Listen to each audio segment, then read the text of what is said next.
guys, what's poppin'? Welcome to Kevin Drive. So today I have a special guest with me. He's Mr.Tilak from Code6. And that is his beauty right behind me. It's a Mark 1 Octavia VRS with a ton of mods. I'll put the mod list in the description. So today I'd like to talk about him, his journey with Code6. So yeah bro, tell me, how did you start Code6 and how was your journey in the tuning industry? Yeah, I've been in Code6 right from the beginning. It was started by one of my friends in Bangalore. Then we took it as a passion. Initially, for the first few days, first few years itself, we did it purely for passion only, for friends and family. Recently, we've gone commercial. Yes. Okay. Yeah, that's how the Code6 journey started. Yeah. Modification journey started in 2002 itself.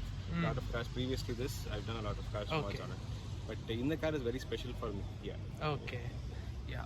So nowadays tuning has become more popular than it was ever before. Yes. So what would you like to say to all the youngsters and the new people who's coming into the tuning scene, and what would be your message to them? What do you advise them? Yes, the tuning recently it's become very easy because of the availability of parts and other things.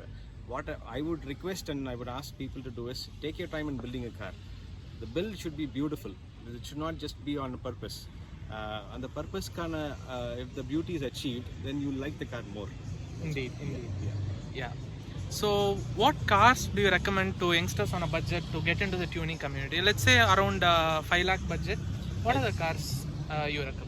MK1 VRS is very good. Honda City VTEC is very nice. Yeah. I can go in for a Civic also, but those are not naturally aspirated cars. If you want a turbo car, then go for the Laura 1.8 TSI. Yeah, sure. That's a great idea. Yeah. And so nowadays Polo was one of the most famous cars for tuning amongst the youngsters. In my college itself there are like 40-50 Polos, most of them are tuned. So now that the Polo is being discontinued, what would be your choice in that segment? Hyundai i20 N-Line is the next best thing to get after the Polo. Even that is coming up with a lot of things. The build should be beautiful after this. Yeah, indeed. So we are very curious for that. Andrew, recently when we talk about tuning, we talk about stage 1, stage 2 and stuff. So what is the difference between all this? What do you recommend for people getting into it? Yeah, if you're a daily user, stage 1 is what I recommend. It is a 30% increase in your stock PHP, which will be very comfortable for you for all the drives. If you're looking for a better, you want to better it out, go in for a stage 1 plus, which will include the filter and the turboback mod. If you're going for a stage 2, then that's an aggressive mod. You need to spend time on it and money also. So for a general drivability and comfort, go in for stage 1. Sure. Yeah, and there are stages beyond 2 also, like 3, 4 with turbo upgrades. Correct.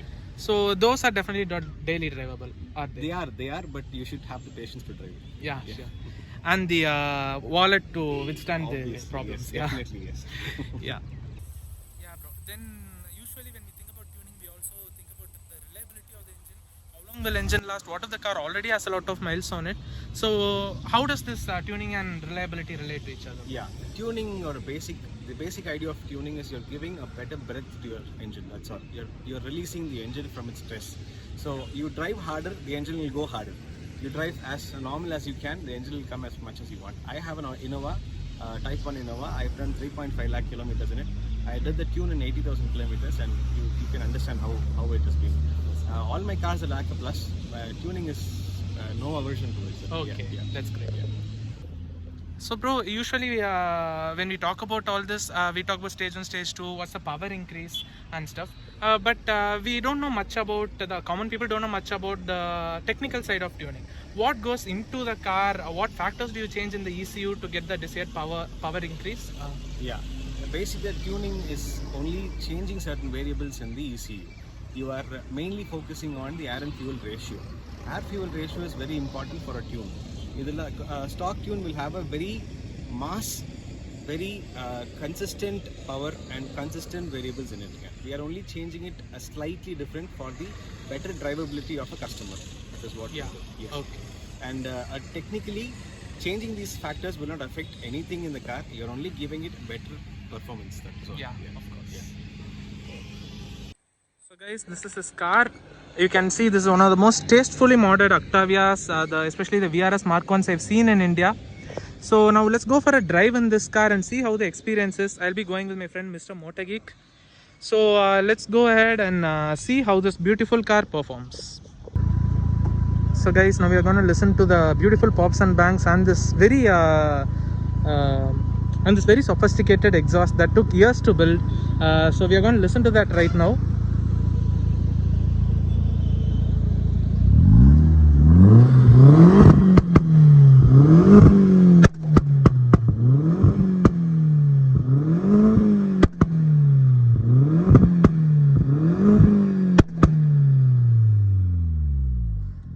That's one of the most beautiful exhaust notes I've ever heard.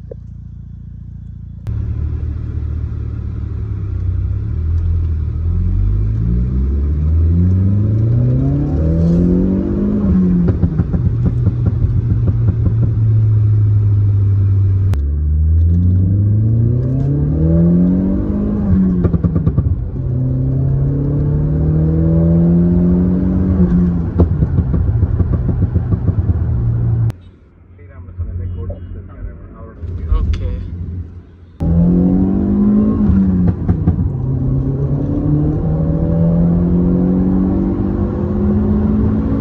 So amazing power. And in no time 120 to cross பண்ணியாச்சு.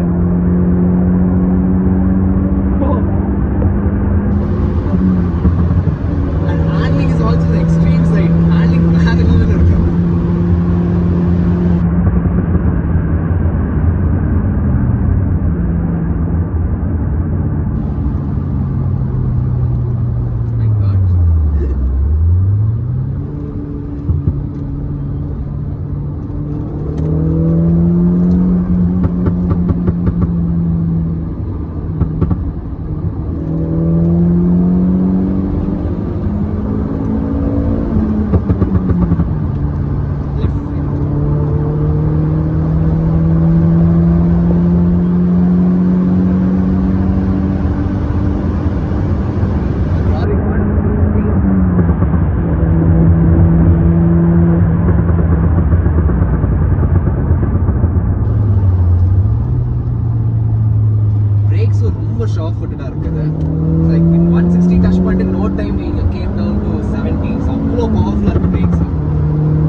Absolutely crazy. It's so fast and it's so sure-footed. It gives you confidence to push the car.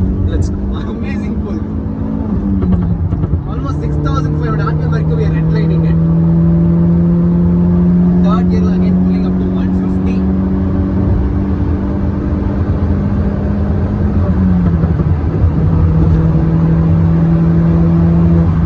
My goodness.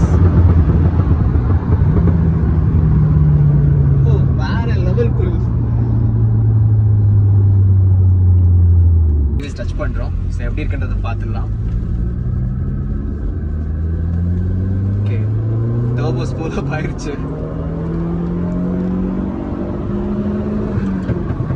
110 km/h second gear.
guys, that was such a phenomenal experience.